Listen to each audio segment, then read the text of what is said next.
Hello, ladies and gentlemen, and welcome to The Discriminating Gamer. You know, I'd like to visit the south of France someday. It'd be nice. Ladies and gentlemen, today we're going to go ahead and take a look at Malta Besieged from Worthington.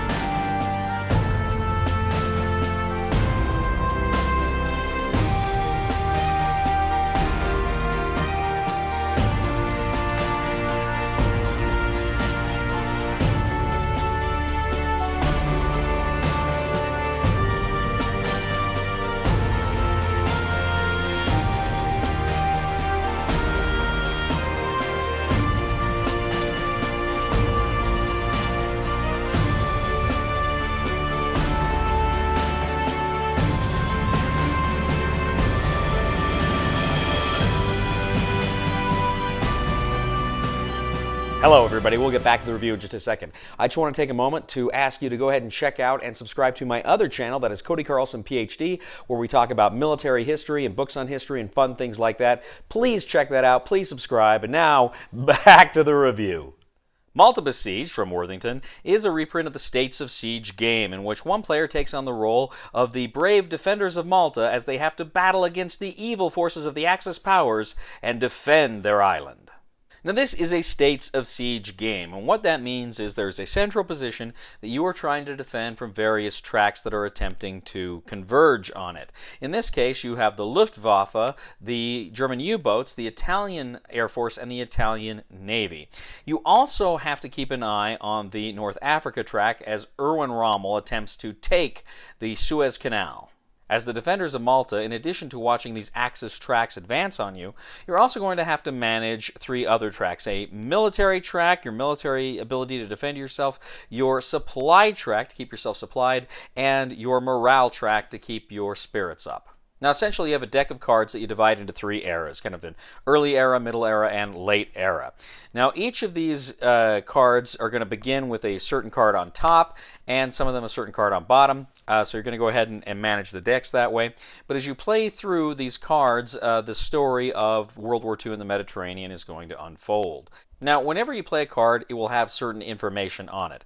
First of all, it will say in the upper right corner how many actions you can take, and more on your actions later.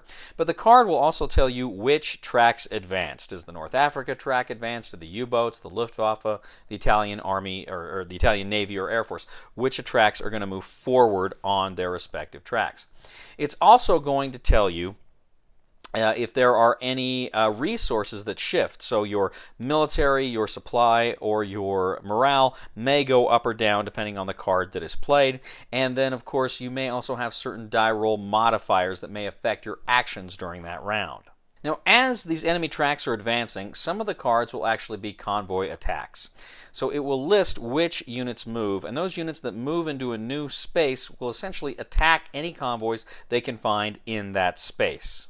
Now there are die numbers in the space, and the closer you are to Malta, the more likely you are to roll some of those numbers. Usually it's, 4 to 5, or 2 to 5, or what have you. If you roll any of those numbers, that scores a hit. However, there's usually a critical hit number, usually a 6, sometimes a 5 or a 6, and if you roll that number, then the enemy scores 2 hits. You keep track of how many hits are scored from the enemy on a convoy hits chart at the track at the top of the board.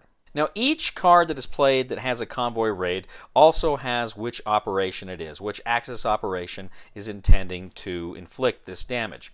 So what you do is, after you've rolled a number of hits, you consult a chart that has the different operations on there. You then roll die to determine exactly what's going to happen based on that chart, based on the operation. Now, if you roll a die and it may say, nothing happens, you may roll a die that scores a hit. If it scores a hit, you have to place a Convoy loss token on the convoy. You may lose more than one. If you roll the same number, the same section, you can only hit it once, so that's good news for you. But generally, you may lose everything, you may just lose something. Now, if some of the convoy gets through at the end of the round, you'll actually have the ability to get some supply or maybe some other advances on the other tracks. And if you lose, if you completely lose the supply, if it's the convoy, if it's entirely sunk, you will have consequences. Now, you've also got an Admiral Cunningham token for much of the game. You can use him kind of once per era. You can go ahead and flip him over to keep from advancing one of those tracks. There's also the Ultra Code Breakers. You can essentially, for an action, move the Ultra Code Breaker over to the ready pile, and you can use that to help your chances fighting the convoys. Later in the game, you'll also be able to have fighter escorts and put fighters in the Operation Convoy grid to give you better chances of having those convoys get through. Now, you can actually attempt to do actions here during the turn based on the number of actions that are on the card. Now, you can attempt to gain resources. Essentially, you look at your military supply and morale track. You can go ahead and roll to, if you, I think, get a higher number than where it is on the track, or whether it's the number that's on it, you can go ahead and increase that particular track. Now that's good because, for instance, supply, you can spend supply points to take more actions. If you get the morale or the military to the end of the track, that gives you bonuses. If they're at the bottom of the track, again, there's going to be consequences. One of the biggest things you'll be doing is attacking the enemy fronts. Essentially, you can roll a die, and if the die roll is greater than the number on the unit that is advancing, you push it back, and so you can move it back. That's important because, again, you don't want those things to get to Malta. Now, some spaces on the board you can attempt to fortify. Malta you can attempt to fortify. Tobruk you can attempt to fortify, meaning, again, you roll a die, you see if you can roll greater than its number value, you place that there. Now, what that means is as units attempt to move in there, they're going to have to pass a die check. They can't just automatically move through there. Now, beginning with the second era, Erwin Rommel and the Afrika Korps are going to replace the Italian army in North Africa, and Rommel's situation is kind of in flux. You actually have a Rommel situation track, and you're going to want to kind of get that as far to the right as possible because that's going to make it easier to move him back. Essentially, you are affecting his supply lines. So you can attempt to roll in order to move him further and further to the right on the track to make it more advantageous to attack on the board. As I mentioned, you have the option to purchase the token for the Ultra, which again can help you with the convoy raids, or you can actually spend it to see the next card that's coming up so you know ahead of time what to prepare for. And then again, you can also spend action points to use air power to protect the convoys.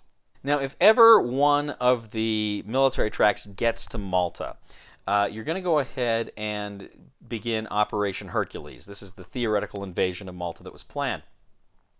There's a number of factors. For instance, other things in the game may mean that the Axis take casualties on Crete, in which case that's going to negatively affect their roll. They're going to roll 2 die. But then there can be some other factors. If you've built a fortress up on Malta, that's going to make it harder for them. So they're going to roll 2 die.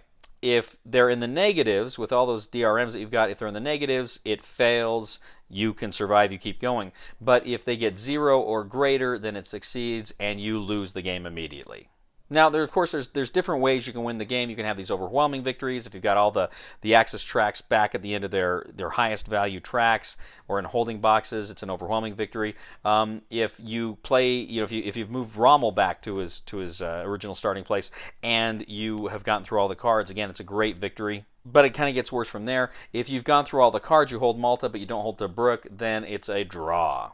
But if you can go ahead and succeed in surviving and meeting your victory conditions, then you win. Malta Besieged, 1940 and 1942. So Malta Besieged, again, this is a States of Siege game, and I'm a big fan of the States of Siege game. I was a big fan of Worthington's reprint of Soviet Dawn. I've had a lot of fun with that. And I had never played that before I played the Worthington version. I played some of the old Victory Point games, States of Siege games, which I really enjoyed. But I hadn't played Soviet Dawn, and I had not played Malta Besieged. And first of all, I think this is a great production, good tokens, great looking board. You can tell a lot of care and love went into producing this game. That's actually one of the things I like about Worthington, is it seems like you always get quality components with Worthington. So the game looks good. And again, as a States of Siege game, it just succeeds brilliantly. This game is a lot of fun. It's a lot of fun because while there is a lot of chance, like all the States of Siege games have a lot of chance in them, there is important decisions that you make. And I know some people don't care for the States of Siege because they think there's far too much chance. I get that. I don't care. For me, this is fun. I enjoy it. I enjoy the decisions about, do I attack those tracks? Do I try to up my resources? Do I try to take down Rommel a peg, raid his supplies? To me, it just seems like there's always good choices. And again, there's a good story. The States of Siege games, one of their great strengths is in a solitaire game. And I think for me, and I know not for a lot of people, but for me, any game I play, I want to have a good story there. I was actually talking to a friend of mine about this, how much they like an abstract game. Or not abstract, but the theme isn't that important. And for me, theme is very important. And so I like a good story in any game I play. But in a solitaire game, for me, it's essential. It's absolutely essential that I have a great story in a solitaire game. That's why I play. It's like reading a book or seeing a movie, but I make the decisions. And I really had fun playing out the story of World War II and the Mediterranean with this game. Malta Besieged is not for everyone because of that luck factor. But if you're like me, if you like the good story, if you like the mitigation of luck, if you like tough choices, if you really like seeing how all this plays out, I think you will really get a kick out of Malta Besieged. Super fun game. Highly recommend it. Recommendation for the discriminating gamer is buy it. Thank you once again for joining us today on The Discriminating Gamer. As always, we ask you to please leave a comment for us on YouTube, on Board Game Geek, on our Facebook page, or on thediscriminatinggamer.com. We'd ask you to please like us on Facebook, subscribe to us on YouTube, and follow us on Twitter. I'd also ask you, ladies and gentlemen, to please check out my other channel, that is Cody Carlson, PhD, where we talk about military history and books on history and fun things like that. Please check it out, please subscribe, and please give a thumb to this video on Board Game Geek. That really helps us out a lot as well. Ladies and gentlemen, do you know what they call really bad Mediterranean food? Falafel. Please somebody help me on my feet again, and I don't know where I'm going, and I don't know where I've been. Please somebody help me on the solid ground. It's a long time, and I've been dying. Once a year I wind up in the band. Hey, I'm just sitting here at my piano, and I wrote a little song for you guys. I'm not going to sing it because it's not very good,